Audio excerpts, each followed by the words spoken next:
I remember the first time I saw him up close, in the late morning of a gray autumn day in 1979, on a rain-slick sidewalk outside a modest law office in Boston.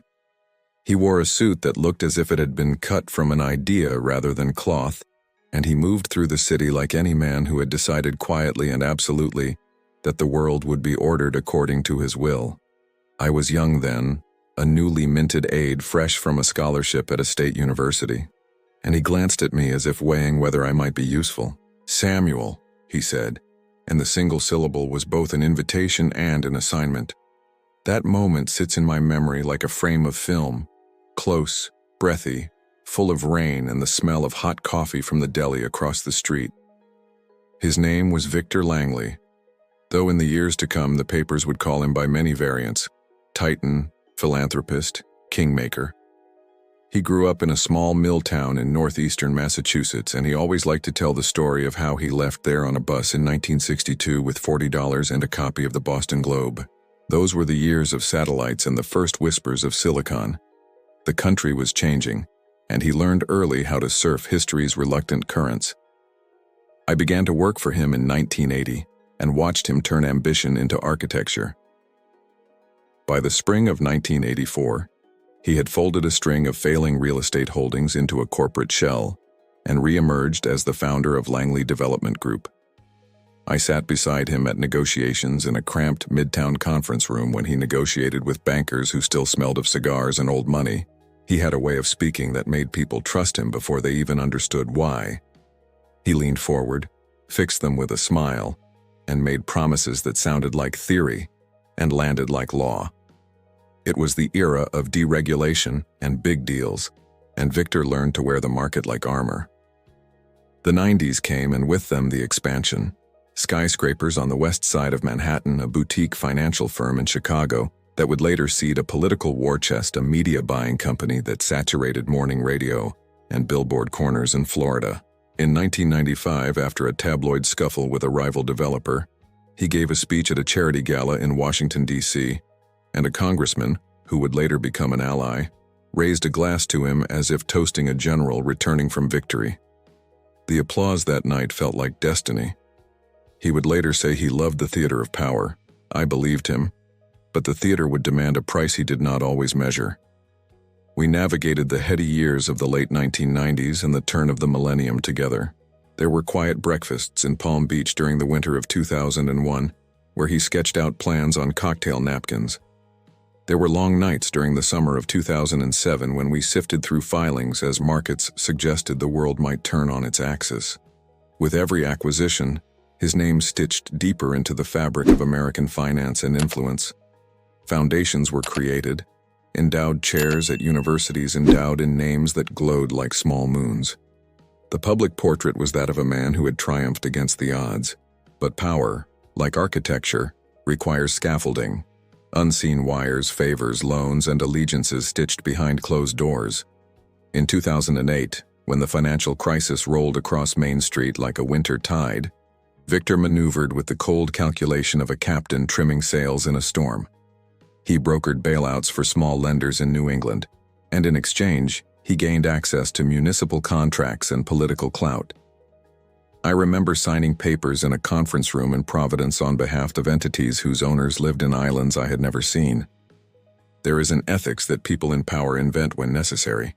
We learned to call it pragmatism. In the years that followed, he cultivated an image as a fixer of broken neighborhoods and a donor to hospitals. In the autumn of 2011, he funded a new wing at a renowned hospital in Boston, and a plaque bearing his name sat beneath stained glass that caught the light each morning. At cocktail parties in Manhattan and fundraisers in Georgetown, politicians sought his endorsement. To many, he appeared invincible, a man who could turn a city block into a monument and a campaign into a triumph.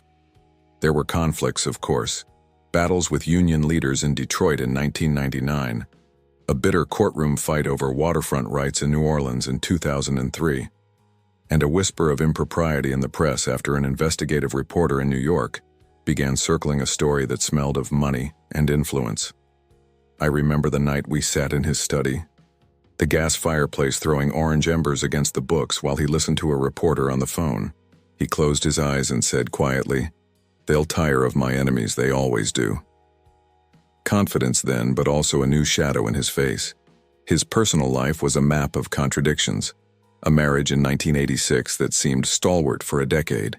Then in the winter of 2004, public appearances with a new partner whose philanthropy matched his own. At holiday dinners in a townhouse on the Upper East Side, he smiled with a practiced warmth while his eyes surveyed the room, measuring loyalty. He carried secrets like other men carried watches, functionally and hidden beneath the cuff. I was at his side the night he decided to move into political patronage in earnest. It was the summer of 2012, and he had just hosted a fundraiser in a converted church in Brooklyn. He stood on the stage in that sardonic light that makes men look both noble and monstrous, and told assembled donors that he wanted to restore competence to leadership. Within months, he was the dominant donor behind a slate of candidates across 3 states. The machinery of influence churned. I signed checks, drafted talking points, and listened to aides whisper about entrance into Washington salons. There were times I admired him for his vision. He built a community center in Newark in 2015, inviting mayors and school principals to open its doors, and the photographs the next day, smiling children under a ribbon, seemed to promise a better city. I had, at rare moments, that fragile belief that the man who had once boarded a bus with $40 could mean something good for people. But admiration is an easy mask when one works within a system that rewards spectacle. Behind the spectacles were missteps the public never saw, unreported dinners with judges in Cleveland in 1997, a discreet wire transfer routed through a shell corporation in the spring of 2006, and the quiet purchase of a small island retreat off the coast of Maine in 2009 that no one publicly acknowledged. These were the seams of the empire. We justified them, of course, to preserve jobs, to shield investors, to keep markets calm. Justification is a currency as valuable as cash. One of the most fragile things about his power was the network of people who depended on it. Assistants like me, lawyers with names that shimmered in legal journals, mid-level executives who had come up through the ranks, all of us bound by loyalty, fear, or mutual benefit. I remember a banquet in Chicago in 2016, where a young executive hired out of college toasted him and then looked down as if embarrassed by his own enthusiasm. Those faces, eager and sometimes naive, were a part of the scaffolding. When scaffolding is removed, buildings fall. I had my own private misgivings, moments where conscience rose like an uninvited tide. In the spring of 2018, I found discrepancies in an expense ledger. Small at first, then a pattern that suggested something larger. I raised it with his general counsel in a conference call that seemed to take place in a soundproof box. The reply was swift and cool. "We'll handle it." Handling things is a phrase that often hides both truth and violence. I wrote notes in a drawer then, polite and precise. Documents I hoped would serve as memory if memory ever became necessary. His enemies multiplied as his profile grew.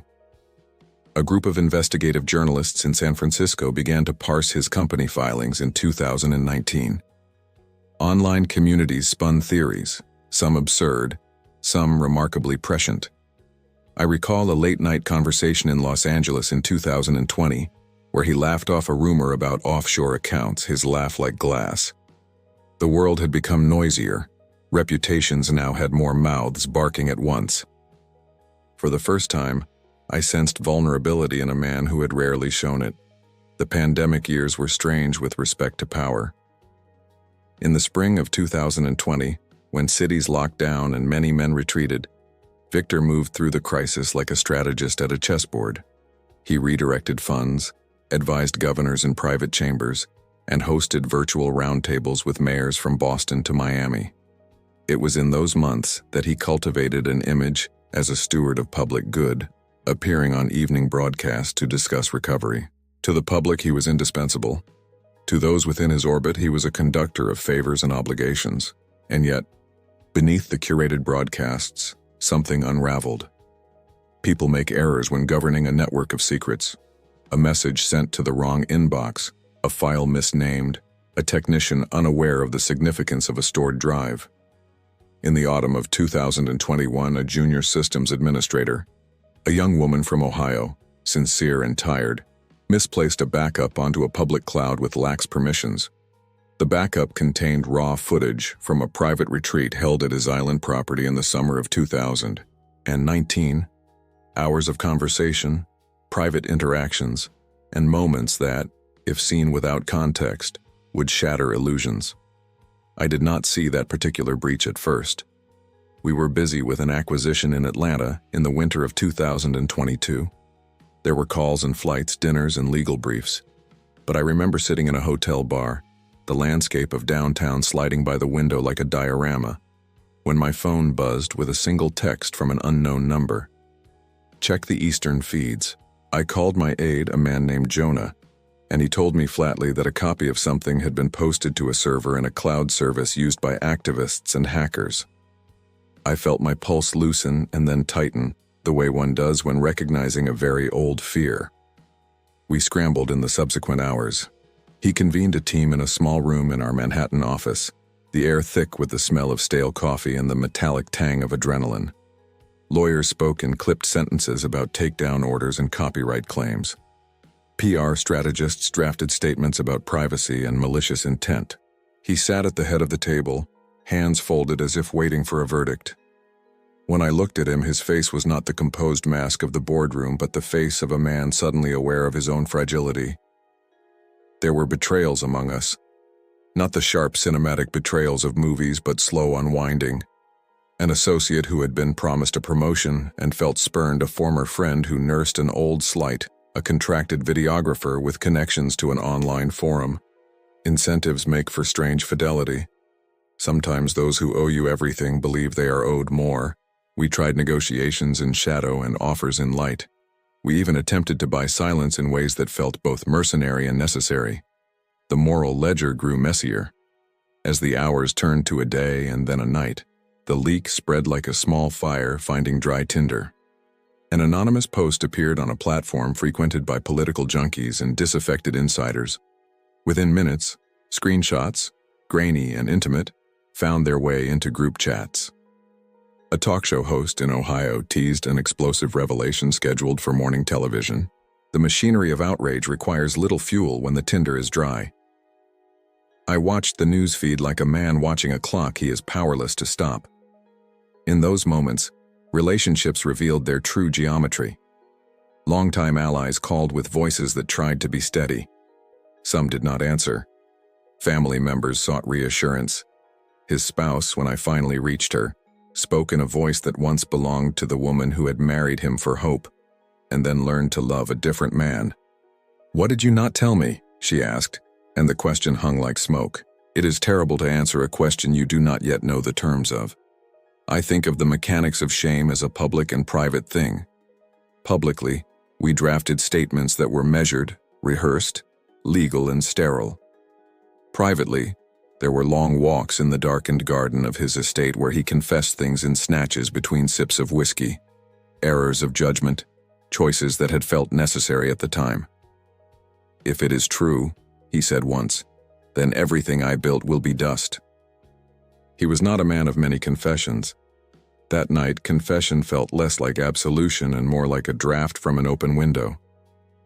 The next morning, 2022 early, the video had not merely leaked, it was everywhere. Short clips were edited and reposted by accounts both real and anonymous, and the algorithms that run our public life decided, with cold efficiency, that this would be the story. I watched as old friends texted me questions that read like indictments.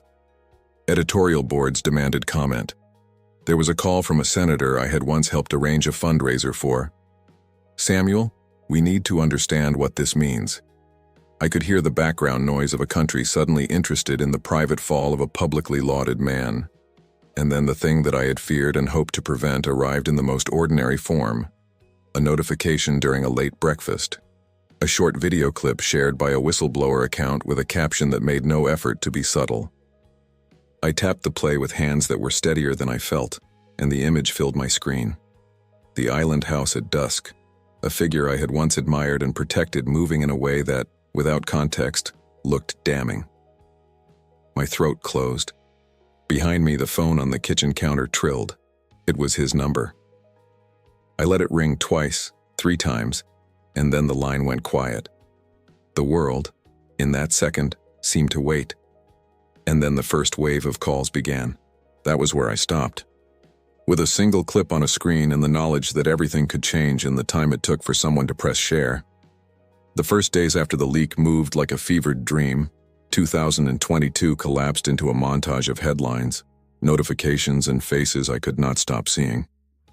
I woke in a hotel in Philadelphia to the light of a sun that seemed uninterested in the earth, small catastrophes, and found my phone streaming messages from anchors, aides, and old friends.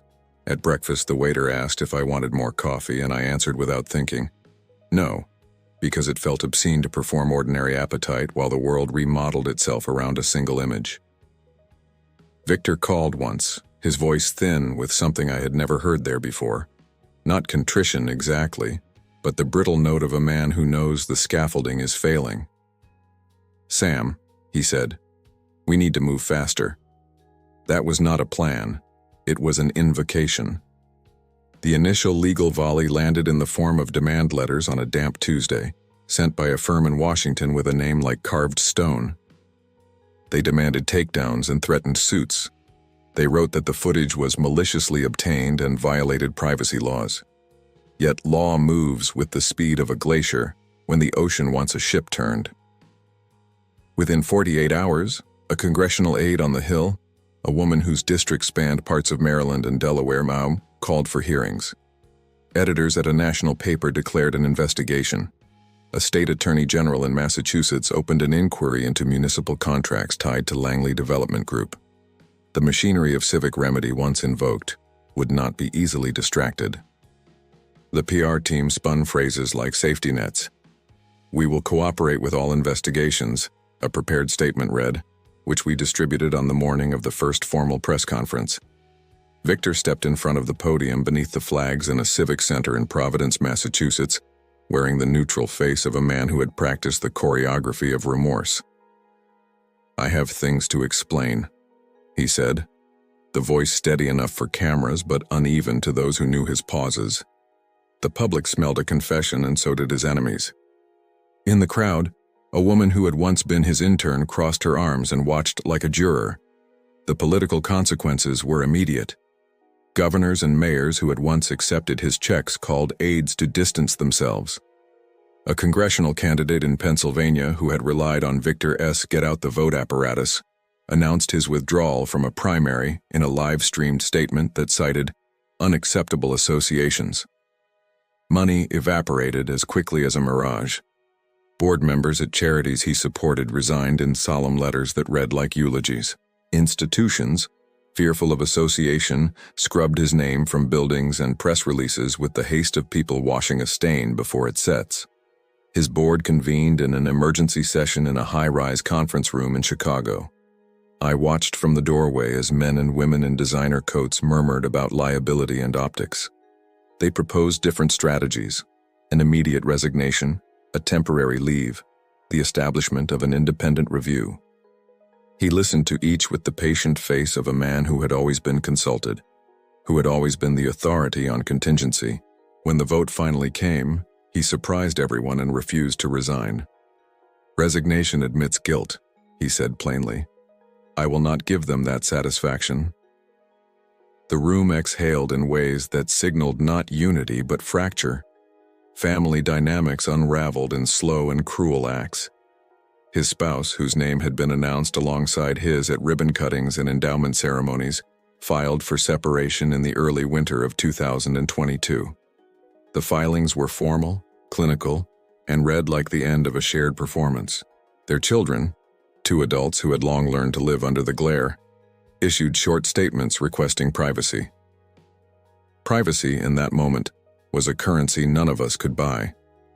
The house on the Maine coast emptied with fewer things than it had when they first moved in. Photographs remained on mantels where dust collected like regret. I became, unwillingly, the point of inquiry.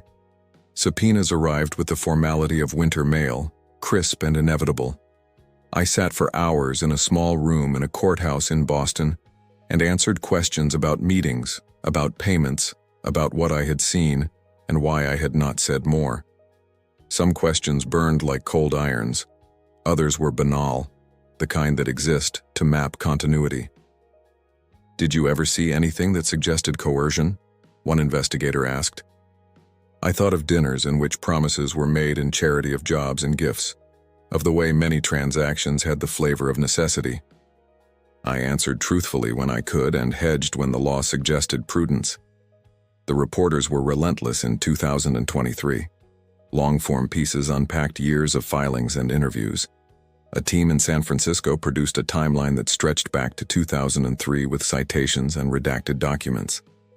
A documentary crew camped outside his Manhattan residence, like vultures waiting for a carcass to be revealed. Every interview I gave, long, careful statements, was filtered through the lens of suspicion.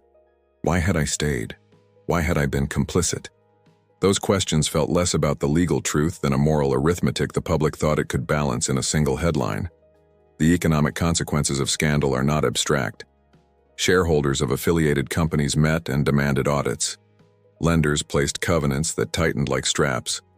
Langley Development Group saw credit lines reduce and projects paused. Cranes on a waterfront development in Baltimore fell quiet, their booms slicing a skyline that no longer had the same certainty. Contractors who'd once guaranteed payments now left unpaid, unions grumbled, and families whose wages had depended on those projects found themselves waiting for answers from a man suddenly distanced by scandal. There were quieter human tragedies that the cameras did not ever show. A program director at a hospital who lost grant funding because of association. A school principal in Newark forced to explain to a third-grade class why a mural bearing Victor S. name would be taken down. An elderly donor who had formed a friendship with him and now felt that friendship erased. Power S fall makes collateral damage look like drought. What was once a river of resource becomes a trickle. I met with some of those people in rooms where the air smelled of lemon disinfectant, and their faces were more accusing than any editorial. He was indicted in the autumn of 2023 on charges that ranged from campaign finance violations to fraud in municipal contracts. The indictment read like a ledger of the life we had tried to keep clean on paper. Dates, transactions, entities, and people whose names had the blandness of legal prose but carried social weight. The courthouse steps on the day of the arraignment were crowded with cameras and a public that feeds on spectacle. He walked up those steps with a suit that was too pristine for the scenes. He smiled at the cameras and said nothing. In his silence, I heard calculation. Trial preparations were theater with subpoenas. Witness lists were drafted and challenged. Depositions went on for days in hotel suites and conference rooms. We sat across from lawyers who asked whether loyalty could be a defense and whether service to a larger plan justified small dishonesties. I sat for another deposition where the attorney asked, "At what point does pragmatism become corruption?" It was a philosophical question wrapped in procedure, and my answer, that one could not always tell the line until tripping over it, felt inadequate. As the trial approached in the spring of 2024, the city outside seemed to take a breath. Protesters gathered in public squares with signs that demanded accountability. Supporters of Victor gathered in a smaller, louder cluster, insisting on due process and denouncing cancel culture. The media space had become a battlefield where truth and narrative collided. Campaign donations that had once flowed into quiet envelopes now were cataloged and dissected. Senators and representatives who had once taken his calls now testified in closed hearings about interactions they could not fully recall or preferred not to. The first week of the trial felt like a slow hurricane. Witnesses testified, documents were entered, and an editor at a major newspaper read aloud emails that stitched pieces of the story together. I watched Victor from the gallery as he listened to old associates describe decisions made in the glow of his office. At times his jaw tightened, in others he seemed distant, as if the person in the dock was less him than a character he had once written. One witness, a former contractor from New Orleans, described a meeting in 2003 in which municipal approvals were expedited after certain donations. The word donations echoed through the court like a bell. Public sympathy split. Some argued he was a man who had done more good than harm, whose philanthropic works had tangibly improved hospitals and schools. Others said that charity cannot wash the stains of corruption. Editorial boards debated whether institutions should accept money from tainted sources, and university presidents issued statements about returning donations. In community centers where his name once inspired fundraising, trustees now held meetings lit by fluorescent lights and moral fatigue. The distinction between saving a building and saving one's soul became the private calculus of many. More evidence surfaced that suggested the video had been only one shard of a larger mosaic. Emails hinted at payments routed through intermediaries as far away as the Cayman Islands in 2009. A ledger suggested ghost employees who, over a decade, received stipends that seemed to buy access. The prosecution painted a picture of transactional power, favors for contracts, contributions for approvals. The defense argued that business is about reciprocity, and that using influence is not inherently criminal. In courtrooms, arguments about norms tasted like philosophical debates about the ethics of influence. His demeanor changed in small but telling ways. Gone was the performative charm of the gala stage. There were no more warm smiles for cameras. In private meetings, he smoked less and walked more at night, as if pacing could find the moral geography of his life. Once, late in the trial, we found ourselves in the courthouse parking garage where he touched my arm and said quietly, "If they take me, it will hurt so many." That was both plea and arithmetic. The human calculus of consequence hit me then with an intimacy I had not expected. Jobs, pensions, reputations, families, all potential rubble. The jury deliberated for days in a windowless room while the city waited. Meanwhile, there were counter-narratives. An anonymous whistleblower claimed the entire leak had been manipulated, that clips were taken out of sequence and stitched to create damning impressions. For a brief, dizzying afternoon in late spring of 2024, uncertainty rebounded like a ball off walls. But the whistleblower's claims were shadowy, their provenance unclear. In the court of public opinion, rumor finds purchase when the air is thick with scandal. When the verdict came, it landed like thunder. Guilty on multiple counts, the words themselves booked the fall. The courthouse steps filled with cameras and with people who had tracked every movement for months. He stood when the reading finished, then sat, and for the first time in decades I watched a man who had been the image of invulnerability feel the weight of finality. Supporters cried out. Detractors shouted for justice. He was led away in handcuffs to a holding room that smelled of bleach and bureaucracy.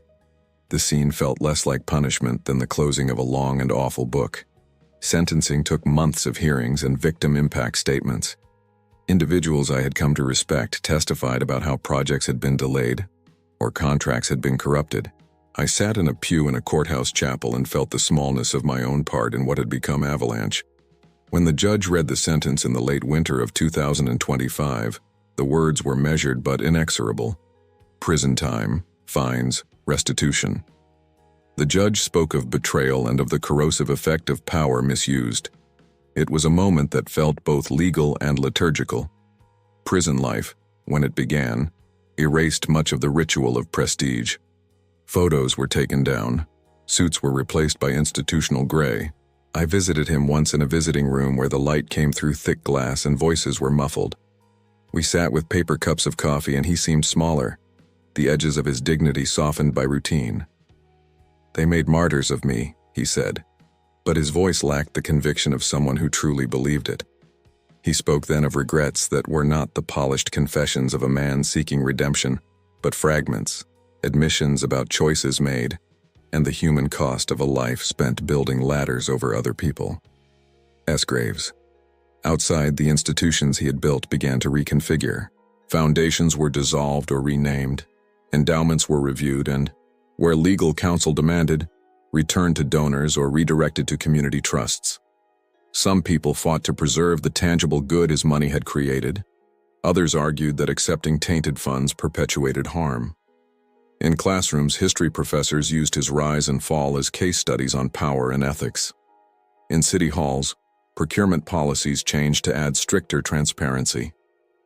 His influence, once diffuse and near absolute in certain circles, recalibrated into legislation, policy, and caution.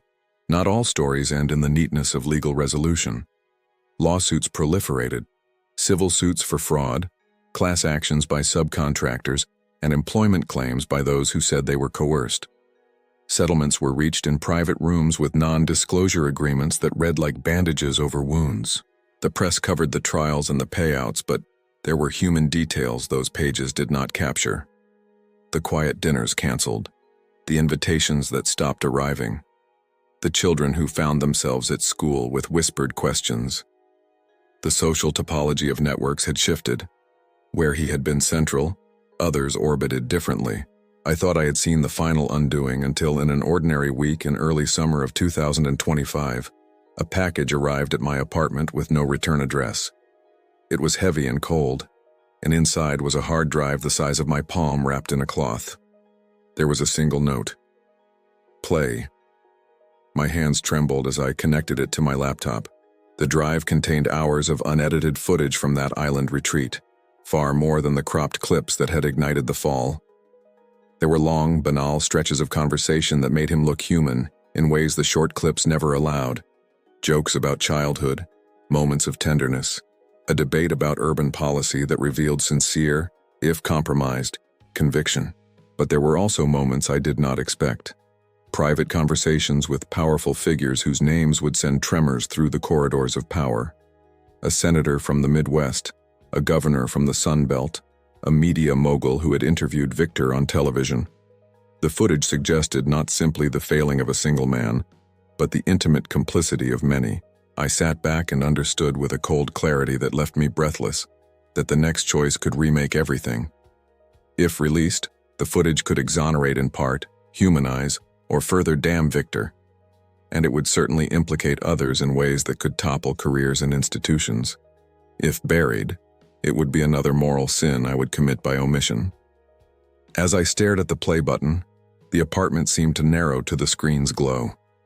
The phone on the table vibrated, an unknown number flashed and then went to voicemail.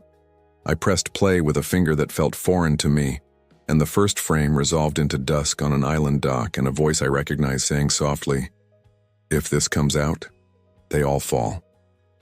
The recording ended with a cut to black. And then the knock on my door, 3 slow, deliberate raps that sounded in that instant like arrival or accusation. I stood, and the story paused there, the next act poised on the hinge of my decision. This was another incredible story from our channel. Life teaches us that it's never too late for justice, revenge, or redemption. Every story you heard here is real, experienced by people who found strength when everyone thought they were defeated. If this story moved you, tell us in the comments. What do you think about this situation? Your opinion matters to us. Don't forget to subscribe to our channel and activate the bell so you do not miss any of our exciting stories. We have new tales of betrayal, intrigue, and revenge every week. Share this video with someone who needs to know that it's never too late to fight for it properly. Sometimes the best revenge is living well and showing that it's possible to solve all problems. Thank you for being part of our community. Until the next story, remember, every ending can be a new beginning. See you in the next video.